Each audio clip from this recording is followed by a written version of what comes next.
Dari pengembangan kasus yang dilakukan pihak kepolisian kepada tersangka Chandra, petugas kepolisian berhasil mengamankan 4 orang bandar beserta barang bukti 3 kg sabu. Keempat tersangka tersebut adalah Noval, Dede, Diki, dan Asep, dan 2 bandar lainnya tertangkap di kawasan Ogan, Komering Ilir.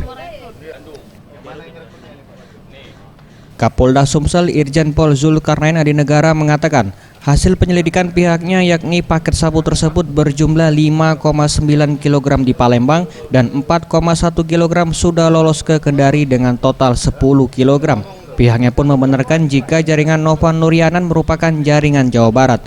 Selain itu ada pula kartu identitas palsu berupa KTP yang sengaja dipalsukan setiap kali pengiriman barang.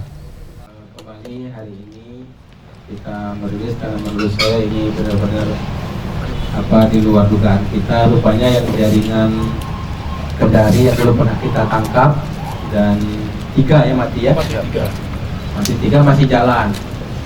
Artinya karena memang belum tertangkap orang di Palembangnya. Nah, kita akan tetap usaha, jadi barang ini masih jalan dan sekarang dikendalikan oleh siapa? Noval.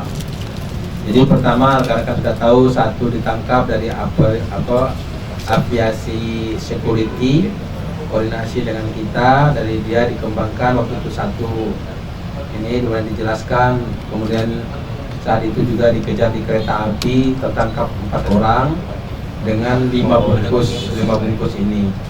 Kemudian mereka menjelaskan lagi bahwa ada 3 yang dibuang di toilet kamar mandi di bandara. Pihak kepolisian akan terus mengejar pelaku di balik sabu dengan jumlah besar ini. Atas perbuatannya, ke-7 bandar ini diancam pasal 112 dan 114 ayat 2 Undang-Undang Narkotika dengan ancaman maksimal hukuman mati. Tim Liputan Sriwijaya TV.